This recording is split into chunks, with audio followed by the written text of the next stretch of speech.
విరుస్తోంది. వర్షాలు లేవు 3 ఏళ్ల నుంచి ఇక్కడ. ఈ నీరు మాకు బంగారంతో సమానం. ఐకట్టు కూడా తూములు ఏర్పాటు చేశారు.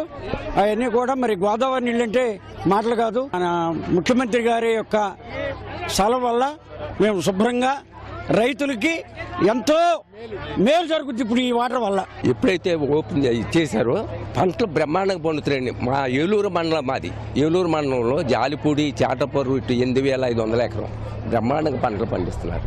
లేకపోతే మాకు అసలు పంట లేదు, ఇటు తోట కూడా అవి ఉండే మొత్తం ఎండిపోయి మాకు బ్రహ్మాండమైన పంట. సస్యం మాకు బాగా ఉపయోగపడిందండి. ఈ నీళ్ళ వల్లే మాకు పంటలు బాగా పడినాయి. చంద్రబాబు గారు చేసిన దానికి ఫలితానికి మా ఎమ్మెల్యే గారు కృషి మాకు ఇదంతా రైతులు దెందులూరు కాన్స్టిట్యున్సీ పంటలు పండుతున్నాయి అంటే మొత్తం 80% గ్రామాలు పంటలు పండుతున్నాయండి వాళ్ళు ఈ పట్టిసీమ వల్ల. 2 లక్షల ఎకరాల సాగు, అమరావతి తాగునీటి అవసరాల లక్ష్యంగా పట్టిసీమ నీటిని కుడికాలువ ద్వారా తీసుకెళ్తున్నారు. ఈ నీటితో పశ్చిమ గోదావరి జిల్లా మెట్ట రైతులకు ఎంతో ప్రయోజనం చేకూరుతోందని అధికారులు అంటున్నారు. పశ్చిమ గోదావరి జిల్లా మెట్ట ప్రాంత రైతులకు కూడా తమ పంటలు పండించుకోవడానికి ఈ నీరు ఎంతో దోహదపడుతుందని కూడా వారు ఆనందాన్ని వ్యక్తం చేస్తున్నారు.